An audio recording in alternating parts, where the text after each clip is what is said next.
Ang tawag dito ay panyu-panyuan. Isa tong membrane na nakabalot sa laman loob ng baboy at ito ang traditionaling ginagamit na pambalot sa embutido noong mga panahong wala pang aluminum foil, pare. Lenggini, nayobab, sibuyas, carrots na nakashred, keso na nakachop, bawang, asin, syempre, pickle relish, yes, kasama po yung sabaw para may konting tamis, itlog. Tapos, ito yung binder natin, panad, meaning tinapay, nababasahin natin ng konting gatas para magsimula lang siyang madurog. Tapos lagay natin yan dyan.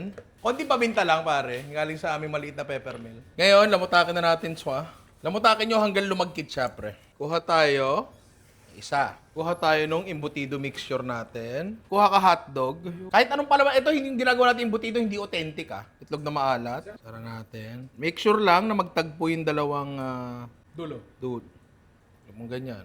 Itong mga butas-butas, medyo tabasin natin. Lagay mo dyan. O, balot ko muna lahat to. Cut mo muna yun. Ngayon, pa natin. Sala natin sa steamer, pare. Ayan. Balikan nyo ako pagluto na. Hindi ako nabaso. Nalusaw din yung taba, nawala rin siya. Ngayon, prito lang natin.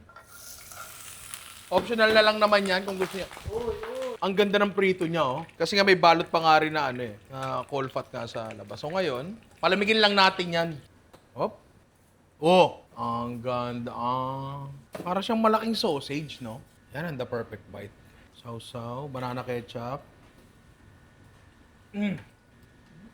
Ang sarap, di ba? Ito, parang ito Tsaka mas may dagdag siya linamnam. Upo ka na doon, baka kunin mo pati. May dagdag siya linamnam sa balat. Ito kasi mga gantong bagay, hindi to masyado familiar sa atin, di ba? So ngayon alam nyo, punta lang kayo sa makilan nyo magpapaboy sa palengke. Meron ba kayo ng panyo-panyo? Ang gagawa lang ako embutido. Magkakaroon kayo niyan, pare. Mabibigyan kayo. Sarap nito, pare. Try nyo. Ay! Ano pa masarap? Ito, Ginuray merch. Tsaka ito, pare. Perfume treats. Pag bumili ka ng t-shirt para regalo mo sa sarili mo, bilhin mo ng misis mo, di ba?